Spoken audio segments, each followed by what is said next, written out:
పాకిస్తాన్ భారతదేశంలో గజ్వా-ఎ-హింద్ అంటే ఇస్లామిక్ రాజ్యం స్థాపించడానికి చాలా ప్రయత్నాలు చేస్తోంది. భారత్పై ఇస్లామిక్ దండయాత్ర చేయడానికి పాకిస్తాన్ ప్రయత్నం చేస్తోంది. ఇది కొన్ని డెకేడ్స్గా, కొన్ని దశాబ్దాలుగా జరుగుతోంది. పర్టికులర్గా పహల్గామ్ దాడి తర్వాత జరిగినటువంటి ఆపరేషన్ సింధూర్లో పాకిస్తాన్కి ఎదురైనటువంటి ఘోరమైనటువంటి పరాభవానికి ప్రతీకారం తీర్చుకోవడానికి పాకిస్తాన్ చాలా ప్రయత్నాలు చేస్తోంది గత సంవత్సర కాలంలో. తాజాగా బీహార్ కేంద్రంగా ఒక పెద్ద టెర్రర్ మాడ్యూల్ని మన భద్రతా సంస్థలు పట్టుకున్నాయి. పాకిస్తాన్ ప్రేరేపిత ఐఎస్ఐతో నేరుగా లింకులు ఉన్నటువంటి కొంతమంది యువకుల్ని మన భద్రతా దళాలు అరెస్టు చేయడం జరిగింది. బీహార్లో తీగలాగితే డొంక కదిలినట్టుగా మొత్తం 3-4 రాష్ట్రాల్లో ఉన్నటువంటి టెర్రర్ నెట్వర్క్ని ఈ సీక్రెట్ ఆపరేషన్ ద్వారా కనుగొనడం జరిగింది. ఏంటి అసలు ఏం దొరికింది ఇక్కడ?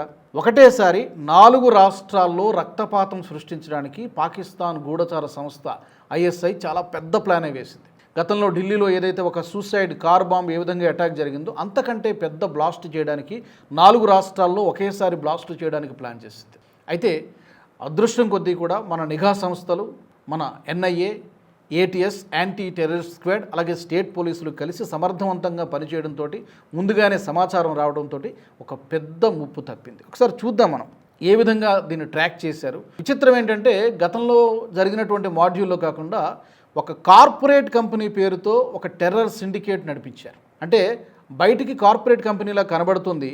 ఆ కంపెనీ పేరు సిగ్మా అండ్ కంపెనీ. బయటికి కార్పొరేట్ కంపెనీ, కానీ లోపల జరిగేదంతా కూడా ఈ టెర్రర్ నెట్వర్క్తో సంబంధాలను కొనసాగించడము, ఆయుధాలని, వెపన్స్ని పాకిస్తాన్ నుంచి లేదా ఇతర దేశాల నుంచి నేపాల్ బార్డర్ ద్వారా భారత్లోకి తెప్పించేటువంటి ప్రయత్నం. ఇది మన ఎన్ఐఏ కనుక్కోవడం జరిగింది. ఎక్కడెక్కడ బీహార్ని అడ్డాగా చేసుకుని ఢిల్లీ, పంజాబ్ వరకు కూడా వీళ్ళ నెట్వర్క్ ఉందని చెప్పి మన భద్రతా సంస్థలు గుర్తించడం జరిగింది. ఎక్కడ జరిగింది అంటే రీసెంట్గా ఎవరెవరు అరెస్ట్ అయ్యారో చూద్దాం. జూలై 13వ తారీఖున మహమ్మద్ అహద్ అనేటువంటి ఒక 22 సంవత్సరాల యువకుడిని అరెస్ట్ చేయడం జరిగింది. బీహార్లో కటిహార్ అనేటువంటి ప్రాంతంలో ఇతన్ని అరెస్ట్ చేశారు. మీకు ఆ విజువల్స్ కూడా చూపిస్తాను. అతను అరెస్ట్ చేసి తీసుకెళ్తున్నటువంటి విజువల్స్ చూపిస్తాను. ఏంటి ఇతను చేసినటువంటి పని అంటే పాకిస్తాన్లో ఉన్నటువంటి గ్యాంగ్స్టర్ రానా హుస్సేన్తో ఇతనికి లింకులు ఉన్నాయి. ఇతని మొబైల్ ఫోన్ మొత్తం ఆ డేటా, వాట్సాప్ చాట్లు, కాల్ డేటా ఇదంతా తీస్తే ఇతనికి పాకిస్తాన్లో ఉన్నటువంటి గ్యాంగ్స్టర్ రానా హుస్సేన్తో లింకులు ఉన్నాయి. అసలు ఈ రానా హుస్సేన్ ఎవరు అంటే షహబాజ్ భట్టి అనేటువంటి మరొక గ్యాంగ్స్టర్, చాలా పెద్ద గ్యాంగ్స్టర్. ఇతడు పాకిస్తాన్ దుబాయ్ కేంద్రంగా పనిచేస్తూ ఉంటాడు. టెర్రర్ నెట్వర్క్స్ని రన్ చేస్తూ ఉంటాడు. ఇతని పని ఏంటంటే కేవలం భారత్ కేంద్రంగానే ఈ షహబాజ్ భట్టి పనిచేస్తూ ఉంటాడు. వాళ్ళ టార్గెట్ ఒక్కటే, భారత్లో షరియా పాలన తీసుకురావాలి, లేకపోతే భారత్ని ఇస్లామిక్ స్టేట్గా మార్చేయాలి పూర్తిగా. దాంట్లో భాగంగానే ఈ కన్వర్షన్లు కానివ్వండి, ఈ బాంబు పేలుళ్ళు కానివ్వండి, దేశంలో అస్థిరత సృష్టించాలి, ప్రభుత్వాన్ని అస్థిరపరచాలి, అశాంతి వాతావరణం రేకెత్తించాలి, వీలైతే ఈశాన్య రాష్ట్రాలని భారత్ నుంచి, 7 సిస్టర్ స్టేట్స్ని భారత్ నుంచి వేరు చేయాలి. ఇదే టార్గెట్గా వీళ్ళందరూ కూడా పనిచేస్తూ ఉన్నారు. జేఈఎం అయినా, జైషే మహమ్మద్ అయినా, లష్కరే తోయిబా అయినా, రెసిస్టెన్స్ ఫ్రంట్ అయినా, అలాగే ఇప్పుడు నేను చెప్పినటువంటి ఈ కొత్త చాలా పుట్టగొడుగులాగా పుట్టుకొచ్చినటువంటి ఉగ్రవాద సంస్థలన్నీ కూడా భారత్ టార్గెట్గా పనిచేస్తూ ఉన్నాయి. సరే, ఏం జరిగింది, ఎలా వీళ్ళు బస్ట్ చేశారంటే బీహార్ నేపాల్ బోర్డర్ డిస్ట్రిక్ట్లో మధుబని, రక్సాల్ ఆ ప్రాంతాల్లో ఈ కంపెనీ నడుస్తుందని చెప్పి గుర్తించడం జరిగింది. అక్కడికి ఫారిన్ నుంచి ఫండింగ్ వస్తుంది. పక్కా ఇన్ఫర్మేషన్ వచ్చింది. జాయింట్ ఆపరేషన్ చేశారు. యాంటీ టెర్రరిస్ట్ స్క్వాడ్ అంటే ఏటీఎస్, ఎన్ఐఏ, అలాగే బీహార్ పోలీసులు కలిసి అర్ధరాత్రి దాటిన తర్వాత ఒకేసారి రైడ్ చేయడం జరిగింది. ఈ రైడ్లో చాలా విస్తుపోయేటువంటి వాస్తవాలు కనిపెట్టారు. 3-4 అరెస్ట్ చేయడం జరిగింది. ఇందాక నేను చెప్పినట్టుగా ఒకటి మహమ్మద్ అహద్, అలాగే మొహమ్మద్ సద్దాం అనేటువంటి మరొక యువకుడిని కూడా అరెస్ట్ చేశారు. అలాగే ఖుర్షీద్ ఆలం అనేటువంటి మరో కుర్రాన్ని కూడా అరెస్ట్ చేశాడు. ఈ ఖుర్షీద్ ఆలం అనేవాడు ఏం చేశాడంటే క్యూఆర్ కోడ్ ద్వారా జిహాద్ కోసం ఫండ్స్ని సేకరిస్తూ ఉన్నాడు.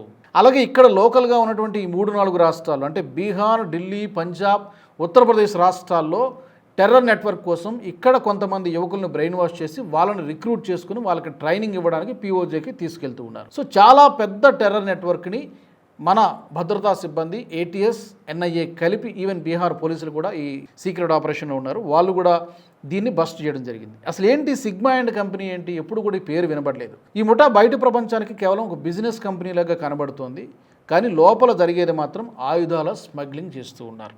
ఎక్కడి నుంచి తీసుకొస్తున్నారు ఈ ఫారెన్ వెపన్స్ అంటే పాకిస్తాన్ హ్యాండర్ల వాళ్ళు ఇచ్చినటువంటి ఇన్స్ట్రక్షన్స్ ప్రకారం నేపాల్ బోర్డర్ గుండా అల్ట్రా మోడర్న్ పిస్టల్స్ కానీ ఆటోమేటిక్ తుపాకులను కానీ మీరు భారత్లోకి తీసుకొస్తున్నారు. ఏం చేస్తున్నారు తీసుకొచ్చి అంటే బీహార్ని డెలివరీ పాయింట్గా వాడుకొని ఢిల్లీ, పంజాబ్, హర్యానా, ఉత్తరప్రదేశ్, ముంబై రాష్ట్రాల్లో కాంట్రాక్ట్ కిల్లర్లకి ఈ వెపన్స్ని సప్లై చేస్తూ ఉన్నారు.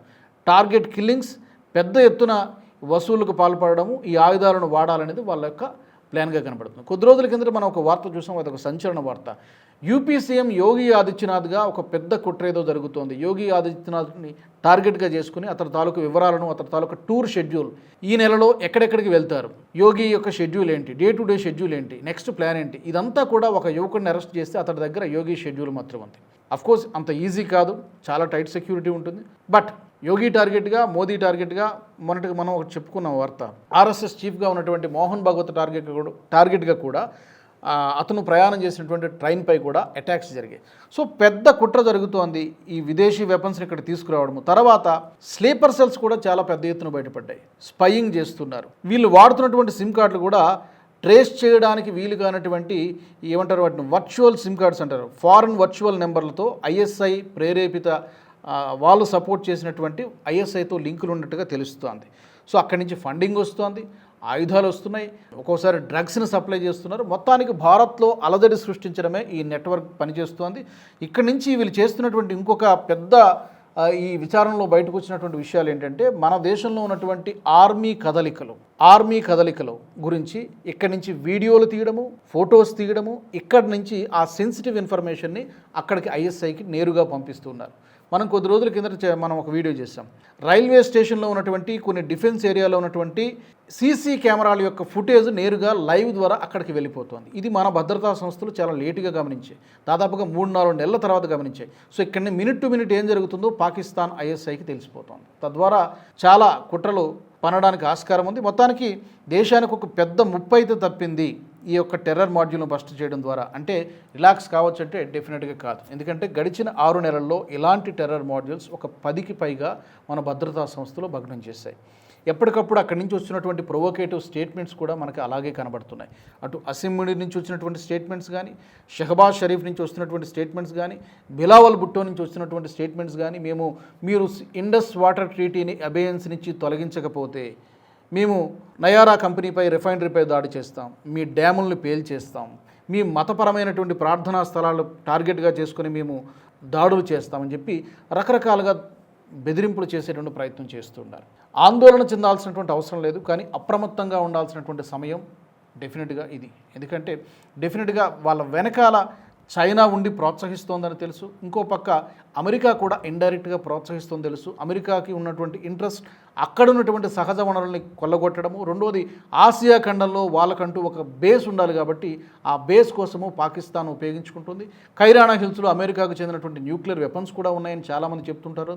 అది ప్రపంచం మొత్తానికి తెలిసినటువంటి ఒక ఓపెన్ సీక్రెట్. ఇక చైనా వాడికి సిపెక్ ప్రాజెక్ట్ అక్కడ ఉంది, చైనా పాకిస్తాన్ ఎకనామిక్ కారిడార్ ఉంది, belt and road initiative project పేరుతోటి ఇప్పటికే $60 బిలియన్ పెట్టుబడులు ఇప్పటికే పాకిస్తాన్లో పెట్టాడు. కాబట్టి ఎందుకు పాకిస్తాన్ని 2 దేశాలు అంతగా ప్రేమిస్తున్నాయి, ప్రోత్సహిస్తున్నాయంటే వాళ్ళ యొక్క పెట్టుబడులు అక్కడ ఉన్నాయి, వాళ్ళ యొక్క ఇంట్రెస్ట్లు అక్కడ ఉన్నాయి. అందుకనే భారత్ డామినెన్స్ పెరగకూడదు, భారత్ అభివృద్ధి చెందకుండా ఉండాలి అంటే పాకిస్తాన్ని భారతదేశం పైకి ఉసిగొల్పాలి. దాంట్లో భాగంగానే పైకి కనిపిస్తున్నటువంటి శత్రువు పాకిస్తాన్ అయినప్పటికీ కూడా తెర వెనక శత్రువులు మాత్రం ఈ 2 దేశాలు అనేది మనం స్పష్టంగా చెప్పుకోక తప్పదు. 1 చైనా, 2 అమెరికా. అదృష్టం కొద్దీ మన నిఘా సంస్థలు అద్భుతంగా పనిచేస్తున్నాయి, చాలా సమర్థవంతంగా పనిచేస్తున్నాయి. మరి ఈ ఎపిసోడ్కి సంబంధించి మీ ఫీడ్బ్యాక్ని, మీ అభిప్రాయాలను తప్పకుండా మీరు కామెంట్ సెక్షన్లో పెట్టండి. వచ్చే ఎపిసోడ్లో మరొక ఇంట్రెస్టింగ్ టాపిక్తో మళ్ళీ కలుద్దాం.